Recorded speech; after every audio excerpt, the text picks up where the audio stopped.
शांताकारं भुजंगसहनं पद्मनाभं सुरेशं विश्वाधारं गगनसदृशं मेघवर्णं शुभांगं लक्ष्मीकान्तं कमलनयनं योगिभिध्यानगम्यं वन्दे विष्णु भवभयहरं सर्वलोकैकनाथं। ओम नमो भगवते वासुदेवाय। आज का दिन आप सभी के लिए मंगलमय हो। आपका भक्ति कथा चैनल पर स्वागत है। आज आइए सुनते हैं मोक्षदा एकादशी व्रत कथा। यदि आप कथा सुनने के पश्चात ब्राह्मण दक्षिणा, अन्नदान, द्रव्यदान, वस्त्रदान इत्यादि देना चाहते हैं तो स्क्रीन पर दिए गए गूगल पे पर भेज सकते हैं। सब धर्मों के ज्ञाता, वेद और शास्त्रों के अर्थ ज्ञान में पारंगत, सबके हृदय में रमण करने वाले, श्री विष्णु के तत्व को जानने वाले तथा भगवत परायण प्रहलाद जी जब सुखपूर्वक बैठे हुए थे, उस समय उनके समीप स्वधर्म का पालन करने वाले महर्षि कुछ पूछने के लिए आए। महर्षियों ने कहा, प्रहलाद जी, आप कोई ऐसा साधन बताइए जिससे ज्ञान, ध्यान और इंद्रिय निग्रह के बिना ही अनायास भगवान विष्णु का परम पद प्राप्त हो जाता है। उनके ऐसा कहने पर संपूर्ण लोगों के हित के लिए उद्यत रहने वाले विष्णु भक्त महाभाग प्रहलाद जी ने संक्षेप में इस प्रकार कहा, महर्षियों, जो 18 पुराणों का सार से भी सारतर तत्व है, जिसे कार्तिकेय जी के पूछने पर भगवान शंकर ने उन्हें बताया था, उसका वर्णन करता हूं, सुनिए। महादेव जी कार्तिकेय से बोले, जो कलयुग में एकादशी की रात में जागरण करते समय वैष्णव शास्त्र का पाठ करता है, उसके कोटि जन्मों के किए हुए 4 प्रकार के पाप नष्ट हो जाते हैं। जो एकादशी के दिन वैष्णव शास्त्र का उपदेश करता है, उसे मेरा भक्त जानना चाहिए। जिसे एकादशी के जागरण में निद्रा नहीं आती तथा जो उत्साह पूर्वक नाचता और गाता है, वह मेरा विशेष भक्त है। मैं उसे उत्तम ज्ञान देता हूं और भगवान विष्णु मोक्ष प्रदान करते हैं। अतः मेरे भक्त को विशेष रूप से जागरण करना चाहिए। जो भगवान विष्णु से वैर करते हैं, उन्हें पाखंडी जानना चाहिए। जो एकादशी को जागरण करते और गाते हैं, उन्हें आधे निमेष में अग्निष्टोम और अग्निरात्र यज्ञ के समान फल प्राप्त होता है। जो रात्रि जागरण में बारंबार भगवान विष्णु के मुखार विंद का दर्शन करते हैं, उनको भी वही फल प्राप्त होता है। जो मानव द्वादशी तिथि को भगवान विष्णु के आगे जागरण करते हैं, वे यमराज के पास से मुक्त हो जाते हैं। जो एकादशी को जागरण करते समय गीता शास्त्र से मनोविनोद करते हैं, वे भी यमराज के बंधन से मुक्त हो जाते हैं। जो प्राण त्याग हो जाने पर भी एकादशी का जागरण नहीं छोड़ते, वे धन्य और पुण्यात्मा हैं। जिनके वंश के लोग एकादशी की रात में जागरण करते हैं, वे ही धन्य हैं। जिन्होंने एकादशी को जागरण किया है, उन्होंने यज्ञ, दान, गया श्राद्ध और नित्य प्रयाग स्नान कर लिया। उन्हें सन्यासियों का पुण्य भी मिल गया और उनके द्वारा इष्टापूर्त कर्मों का भी भली भांति पालन हो गया। भगवान विष्णु के भक्त जागरण सहित एकादशी व्रत करते हैं, इसलिए वे मुझे सदा ही विशेष प्रिय हैं। जो एकादशी की रात में जागरण तथा ताल स्वर के साथ संगीत का आयोजन करता है, उसे महान पुण्य की प्राप्ति होती है। जो एकादशी के दिन ऋषियों द्वारा बनाए हुए दिव्य स्तोत्रों से ऋग्वेद, यजुर्वेद तथा सामवेद के वैष्णव मंत्रों से, संस्कृत और प्राकृत के अन्य स्तोत्रों से व गीत वाद्य आदि के द्वारा भगवान विष्णु को संतुष्ट करता है, उसे भगवान विष्णु भी परमानंद प्रदान करते हैं। जो एकादशी की रात में भगवान विष्णु के आगे वैष्णव भक्तों के समीप गीता और विष्णु सहस्त्र नाम का पाठ करता है, वह उस परम धाम में जाता है जहां साक्षात भगवान नारायण विराजमान हैं। जो श्रीहरि के समीप जागरण करते समय रात में दीपक जलाता है, उसका पुण्य 100 कल्पों से भी नष्ट नहीं होता। जो जागरण काल में मंजरी सहित तुलसी दल से भक्ति पूर्वक श्रीहरि का पूजन करता है, उनका पुनः इस संसार में जन्म नहीं होता। स्नान, चंदन, लेप, धूप, दीप, नैवेद्य और तांबूल, यह सब जागरण काल में भगवान को समर्पित किया जाए तो उससे अक्षय पुण्य प्राप्त होता है। कार्तिकेय, जो भक्त मेरा ध्यान करना चाहता है वह एकादशी की रात में श्रीहरि के समीप भक्ति पूर्वक जागरण करे। एकादशी के दिन जो लोग जागरण करते हैं उनके शरीर में इंद्रादि देवता आकर स्थित हो जाते हैं। जो जागरण काल में महाभारत का पाठ करते हैं वे उस परम धाम में जाते हैं जहां सन्यासी महात्मा जाया करते हैं। जो उस समय श्री रामचंद्र जी का चरित्र 10 कंठ वध पढ़ते हैं वे योग वेताओं की गति को प्राप्त होते हैं। जिन्होंने श्रीहरि के समीप जागरण किया है उन्होंने चारों वेदों का स्वाध्याय, देवताओं का पूजन, यज्ञों का अनुष्ठान तथा सब तीर्थों में स्नान कर लिया। श्री कृष्ण से बढ़कर कोई देवता नहीं है और एकादशी व्रत के समान दूसरा कोई व्रत नहीं है। जहां भागवत शास्त्र है, भगवान विष्णु के लिए जहां जागरण किया जाता है और जहां सालग्राम शिला स्थित है वहां साक्षात भगवान विष्णु उपस्थित होते हैं। महाराज युधिष्ठिर ने भगवान श्री कृष्ण से कहा, हे परम पूजनीय भगवान श्री कृष्ण, हे त्रिलोकीनाथ, आप सभी को सुख व मोक्ष देने वाले हैं, मैं आपको प्रणाम करता हूं। हे प्रभु, आप कृपा करने वाले हैं, मेरी एक जिज्ञासा को शांत कीजिए। भगवान श्री कृष्ण ने कहा, हे युधिष्ठिर, जो कुछ जानना चाहते हो निर्भय होकर कहो, मैं अवश्य ही तुम्हारी जिज्ञासा को शांत करूंगा। महाराज युधिष्ठिर ने कहा, हे प्रभु, यह जो आपने मार्गशीर्ष माह के कृष्ण पक्ष की एकादशी के विषय में बताया है उससे मुझे बड़ी ही शांति प्राप्त हुई। अब कृपा करके मार्गशीर्ष माह के शुक्ल पक्ष में जो एकादशी पड़ती है उसके विषय में भी बताने की कृपा करें। उसका नाम क्या है, उस दिन कौन से देवता की पूजा की जाती है और उसकी पूजन विधि क्या है, उसका व्रत करने से मनुष्य को क्या फल मिलता है। प्रभु, मेरे इन प्रश्नों का विस्तार सहित उत्तर देकर मेरी जिज्ञासा को दूर कीजिए, आपकी बड़ी कृपा होगी। युधिष्ठिर की जिज्ञासा सुन श्री कृष्ण भगवान बोले, हे युधिष्ठिर, तुमने बहुत ही श्रेष्ठ प्रश्न किया है, इसलिए तुम्हारा यह संसार में फैलेगा। मार्गशीर्ष माह के शुक्ल पक्ष की एकादशी अनेक पापों को नष्ट करने वाली है। संसार में इसे मोक्षदा एकादशी के नाम से जाना जाता है। इस एकादशी के दिन श्री दामोदर भगवान का धूप, दीप, नैवेद्य आदि से भक्ति पूर्वक पूजन करना चाहिए। हे कुंती पुत्र, इस एकादशी व्रत के पुण्य के प्रभाव से नरक में गए हुए माता पिता पितर आदि को स्वर्ग की प्राप्ति होती है। इसकी कथा एक पुराण में इस प्रकार है, इसे ध्यान पूर्वक सुनो। वैखानस नाम का एक राजा प्राचीन नगर में राज करता था।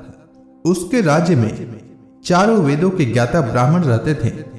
राजा अपनी प्रजा का पुत्रवत पालन किया करता था। एक रात्रि को स्वप्न में राजा ने अपने पिता को नरक की यातना भोगते देखा। इस प्रकार का स्वप्न देखकर राजा बड़ा ही व्याकुल हुआ। वह बेचैनी से सुबह होने की प्रतीक्षा करने लगा। सुबह होते ही उसने ब्राह्मणों को बुलाकर उनके समक्ष अपने स्वप्न की बात बताई। उसने कहा, हे ब्राह्मण, रात्रि को स्वप्न में मैंने अपने पिता को नरक की यातना भोगते देखा।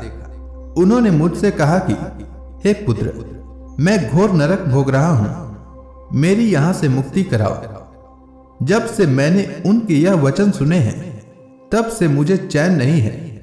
मुझे अब राज्य, सुख, ऐश्वर्य, हाथी घोड़े, धन, स्त्री, पुत्र आदि कुछ भी सुखदायक प्रतीत नहीं हो रहे हैं। अब मैं क्या करूं, कहां जाऊं? इस दुख के कारण मेरा शरीर तप रहा है। आप लोग मुझे किसी प्रकार का तप, दान, व्रत आदि बताएं जिससे मेरे पिता को मुक्ति प्राप्त हो। यदि मैंने अपने पिता को नरक की यातनाओं से मुक्त कराने के प्रयास नहीं किए तो मेरा जीवन निरर्थक है। जिसके पिता नरक की यातनाएं भोग रहे हों, उस व्यक्ति को इस धरती पर सुख भोगने का कोई अधिकार नहीं है। हे ब्राह्मण देवों, मुझे शीघ्र ही इसका कोई उपाय बताने की कृपा करें। राजा के आंतरिक दुख की पीड़ा को सुनकर ब्राह्मणों ने आपस में विचार विमर्श किया। फिर एक मत होकर बोले, राजन, वर्तमान, भूत और भविष्य के ज्ञाता पर्वत नाम के एक मुनि हैं। वे यहां से अधिक दूर नहीं हैं। आप अपनी यह व्यथा उनसे जाकर कहें। वे अवश्य ही इसका कोई सरल उपाय आपको बता देंगे। ब्राह्मणों की बात मान राजा मुनि के आश्रम पर गए। आश्रम में अनेक शांत चित्त योगी और मुनि तपस्या कर रहे थे। चारों वेदों के ज्ञाता पर्वत मुनि दूसरे ब्रह्मा के समान बैठे जान पड़ रहे थे। राजा ने उन्हें दंडवत प्रणाम किया तथा अपना परिचय दिया। पर्वत मुनि ने राजा से कुशल क्षेम पूछी। तब राजा ने बताया, हे मुनिवर, आपकी कृपा से मेरे राज्य में सब सकुशल हैं, किंतु मेरे समक्ष अकस्मात ही एक ऐसी समस्या आ खड़ी है जिससे मेरा हृदय बड़ा ही अशांत हो रहा है।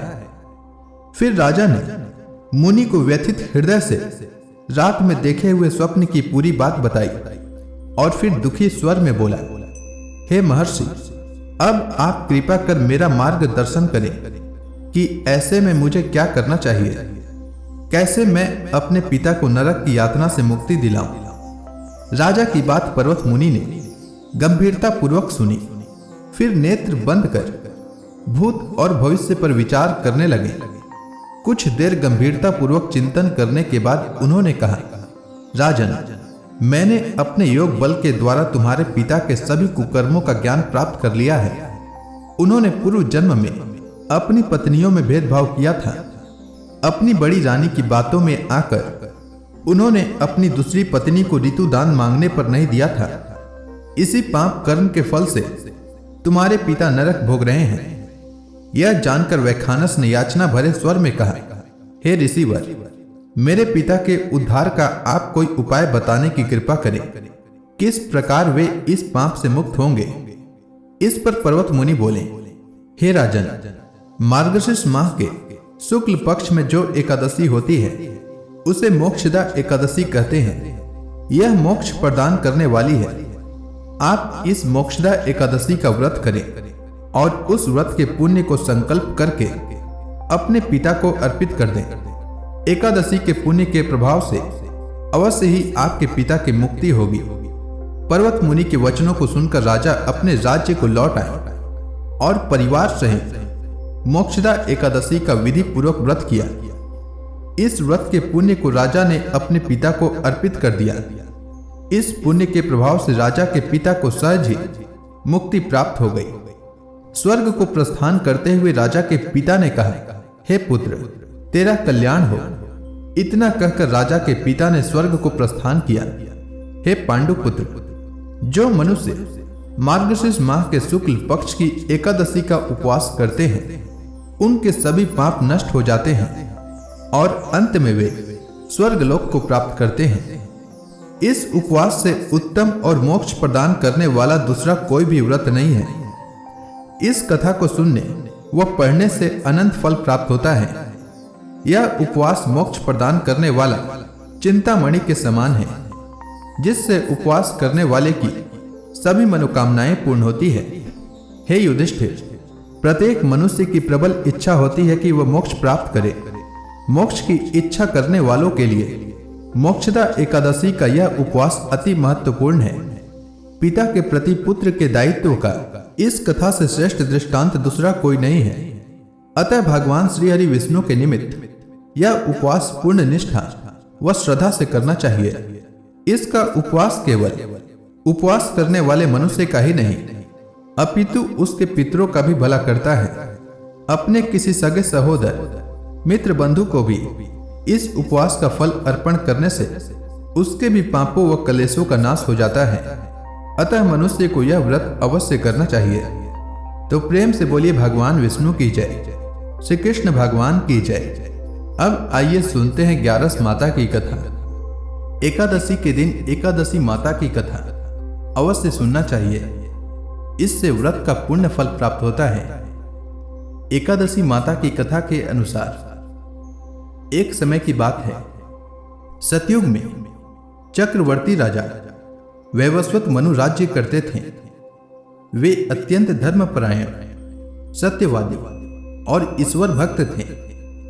एक दिन उन्होंने अपने गुरु वशिष्ठ जी से पूछा, गुरुदेव, ऐसा कौन सा व्रत है जिससे मनुष्य सारे पापों से मुक्त होकर भगवान विष्णु की कृपा प्राप्त करता है? गुरु वशिष्ठ जी बोले, हे राजन, यह प्रश्न अत्यंत कल्याणकारी है। इस संसार के पापों को हरने वाला, मोक्ष प्रदान करने वाला और विष्णु जी का अति प्रिय व्रत एकादशी व्रत है। इसकी उत्पत्ति स्वयं भगवान विष्णु की शक्ति से हुई थी। सुनो, इसकी उत्पत्ति की कथा क्या है। वशिष्ठ जी आगे बोले, सतयुग में एक महाभयंकर दैत्य हुआ करता था। उसका नाम मूर था।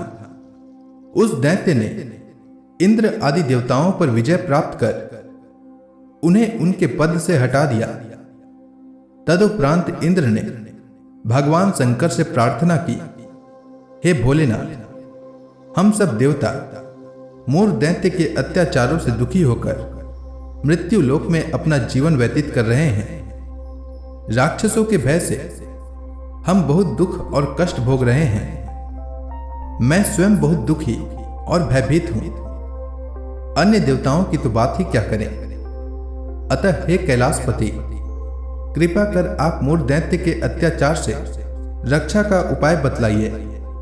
देवराज की प्रार्थना सुन शंकर जी ने कहा, हे देवेंद्र, आप भगवान श्रीहरि के पास जाइए। मधु कैटभ का संहार करने वाले भगवान विष्णु देवताओं को अवश्य ही इस भय से मुक्त करेंगे। महादेव जी के आदेशानुसार इंद्र तथा अन्य देवता क्षीर सागर गए, जहां पर भगवान श्रीहरि शेष शैया पर विराजमान थे। इंद्र सहित सभी देवताओं ने भगवान विष्णु के समक्ष उपस्थित होकर उनकी स्तुति की। हे तीनों लोकों के स्वामी, आप स्तुति करने योग्य हैं। हम सभी देवताओं का आपको कोटि कोटि प्रणाम है। हे दैत्यों के संहारक, हम आपकी शरण में हैं। आप हमारी रक्षा करें। हे त्रिलोकपति, हम सभी देवता दैत्यों के अत्याचारों से भयभीत होकर आपकी शरण में आए हैं। इस समय दैत्यों ने हमें स्वर्ग से निकाल दिया है और हम सभी देवता बड़ी ही दयनीय स्थिति में मृत्यु लोक में विचरण कर रहे हैं। अब आप ही हमारे रक्षक हैं। रक्षा कीजिए। हे जगन्नाथ, हमारी रक्षा करें। देवताओं के करुण पुकार सुनकर भगवान श्रीहरि बोले, हे देवगण, वह कौन सा दैत्य है जिसने देवताओं को जीत लिया है? आप सभी देवगण किसके भय से पृथ्वी लोक में भटक रहे हैं? क्या वह दैत्य इतना बलवान है जिसने इंद्र सहित सभी देवताओं को जीत लिया है? तुम निर्भय होकर मुझे संपूर्ण वृतांत बताओ। भगवान विष्णु के इन स्नेहमयी वचनों को सुनकर देवेंद्र ने कहा, हे प्रभु, प्राचीन काल में ब्रह्म वंश में उत्पन्न हुआ नाड़ी जंगम नाम का एक असुर था, जिसका मूर नामक एक पुत्र है, जो चंद्रवती नामक नगरी में निवास करता है, जिसने अपने बल से मृत्युलोक एवं देवलोक पर विजय प्राप्त कर ली है तथा सब देवताओं को देवलोक से निकालकर अपने दैत्य कुल के असुरों को इंद्र, अग्नि, यम, वरुण, चंद्रमा आदि लोकपाल बना दिया है। वह स्वयं सूर्य बनकर पृथ्वी को तापता है तथा स्वयं मेघ बनकर जल की वर्षा करता है। अतः आप इस बलशाली भयानक असुर का संहार करके देवताओं की रक्षा करें। देवेंद्र के मुख से ऐसे वचन सुन भगवान विष्णु बोले, हे देवताओं, मैं आपके शत्रु का शीघ्र ही संहार करूंगा। आप सब इसी समय मेरे साथ चंद्रवती नगरी चलिए। देवताओं की पुकार पर भगवान विष्णु तुरंत ही उनके साथ चल दिए। उधर दैत्यराज मोर ने अपने तेज से जान लिया था कि श्री विष्णु युद्ध की इच्छा से उसकी राजधानी में आ रहे हैं। अतः अपने राक्षस योद्धाओं के साथ वह भी युद्ध भूमि में आकर गरजने लगा। देखते ही देखते युद्ध आरंभ हो गया। युद्ध आरंभ होने पर अनगिनत असुर अनेक अस्त्रों शस्त्रों को धारण कर देवताओं से युद्ध करने लगे, किंतु देवता तो पहले ही डरे हुए थे। वह अधिक देर तक राक्षसों का सामना न कर सके और भाग खड़े हुए। तब भगवान विष्णु स्वयं युद्ध भूमि में आ गए। दैत्य पहले से भी अधिक उत्साह में भरकर भगवान विष्णु से युद्ध करने लगे। वे अपने अस्त्र शस्त्रों से उन पर भयंकर प्रहार करने लगे। दैत्यों के आक्रमणों को श्री विष्णु ने अपने चक्र एवं गदा के प्रहारों से नष्ट कर दिया। इस युद्ध में अनेक दैत्य सदा के लिए मृत्यु की गोद में समा गए, किंतु दैत्यराज मोर भगवान विष्णु के साथ निश्चल भाव से युद्ध करता रहा। उसका तो जैसे अभी बाल भी बांका नहीं हुआ था। वह बिना डरे युद्ध कर रहा था। भगवान विष्णु मोर को मारने के लिए जिन जिन शस्त्रों का प्रयोग करते, वे सब उसके तेज से नष्ट होकर उस पर पुष्पों के समान गिरने लगते। अनेक अस्त्रों शस्त्रों का प्रयोग करने पर भी भगवान विष्णु उससे जीत न सके। तब वे आपस में मल्ल युद्ध करने लगे। भगवान श्रीहरि उस असुर से देवताओं के लिए सहस्त्र वर्ष तक युद्ध करते रहे, किंतु उस असुर से विजय न हो सके।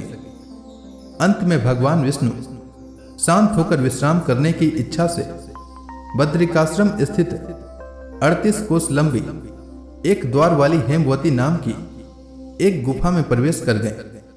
जब भगवान विष्णु विश्राम कर रहे थे, तब मोर नामक राक्षस उन्हें सोते हुए देखकर उन पर आक्रमण करने दौड़ा। तभी भगवान के शरीर से एक अत्यंत तेजस्विनी दिव्य स्त्री उत्पन्न हुई। वह देवी उस राक्षस के समक्ष प्रकट हुई और अपनी दिव्य दृष्टि से ही मोर को भस्म कर दिया। जब भगवान विष्णु की नींद खुली तो उन्होंने उस देवी को अपने समक्ष खड़ा देखा। भगवान विष्णु बोले, हे देवी, तुम कौन हो और मेरे शत्रु का वध करने का कारण क्या है? देवी बोली, प्रभु, मैं आपकी योग माया हूं। आपने जो निद्रा की, उसी समय मेरे द्वारा मोर नामक राक्षस का विनाश हुआ। भगवान विष्णु ने प्रसन्न होकर कहा, हे देवी, आज से तुम समस्त पापों का नाश करने वाली, मोक्षदायिनी और मेरे भक्तों को प्रिय रहने वाली बनो। तुम एकादशी नाम से प्रसिद्ध होगी। जो मनुष्य तुम्हारा व्रत करेगा वह सभी पापों से मुक्त होकर मोक्ष को प्राप्त करेगा। भगवान विष्णु ने आगे कहा, जो व्यक्ति श्रद्धा और नियम पूर्वक एकादशी का व्रत करेगा वह हजारों यज्ञ करने के समान फल को प्राप्त करेगा। एकादशी का उपवास रखने से न केवल शारीरिक शुद्धि होती है, बल्कि मन, वचन और कर्म से भी पवित्रता आती है। यह व्रत सभी व्रतों का राजा है और समस्त दुखों को नाश करने वाला है। इसीलिए मनुष्यों को एकादशी व्रत अवश्य करना चाहिए। तो प्रेम से बोलिए, विष्णु भगवान की जय, एकादशी माता की जय, लक्ष्मी माता की जय, समस्त देवी देवताओं की जय। अब आप सभी हाथ जोड़कर भगवान श्री हरि विष्णु का ध्यान करें। आरती होने वाली है। ओम जय एकादशी माता मैया, जय एकादशी माता। विष्णु पूजा व्रत को धारण करके, विष्णु पूजा व्रत को धारण करके शक्ति मुक्ति पाता। ओम जय एकादशी माता। तेरे नाम गिनाऊं देवी, भक्ति प्रदान करनी, भक्ति प्रदान करनी। गण गौरव की देनी माता, गण गौरव की देनी माता, शास्त्रों में बरनी। ओम जय एकादशी माता। मार्ग मार्गशीर्ष कृष्ण पक्ष की उत्पन्ना विश्व तारणी जन्मी मैया विश्व तारणी जन्मी। शुक्ल पक्ष में हुई मोक्षदा शुक्ल पक्ष में हुई मोक्षदा मुक्तिदाता बन के भरमी। ओम जय एकादशी माता। पौष के कृष्ण पक्ष की सफला नामक है। शुक्ल पक्ष में होए पुत्रदा आनंद अधिक रहे। ओम जय एकादशी माता। नाम सट तिला माघ मास में कृष्ण पक्ष आवे मैया कृष्ण पक्ष आवे। शुक्ल पक्ष में जया कहावे शुक्ल पक्ष में जया कहावे विजय सदा पावे। ओम जय एकादशी माता।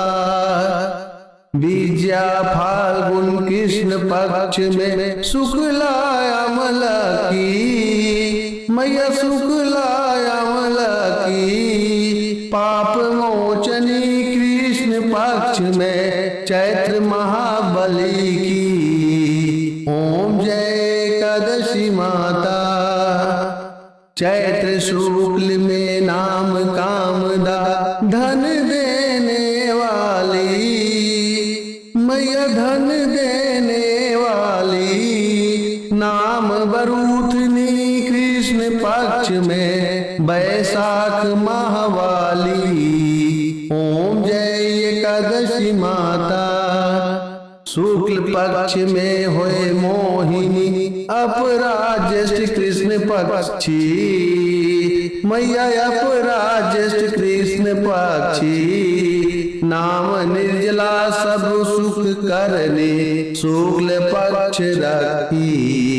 ओम जय एकादशी माता।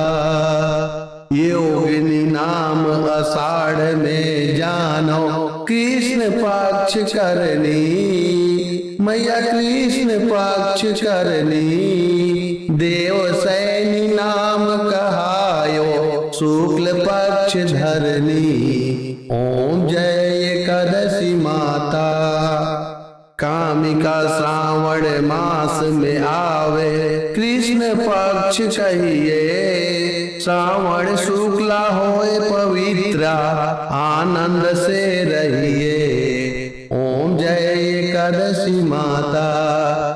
अजा भाद्रपद कृष्ण पक्ष की परिवर्तनी शुक्ला मैया परिवर्तनी शुक्ला।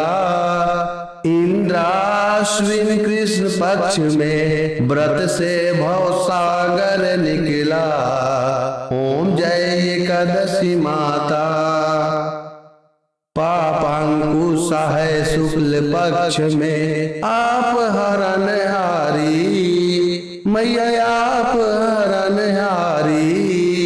रमा मास कार्तिक में आवे सुखदायक भारी। ओम जय एकादशी माता।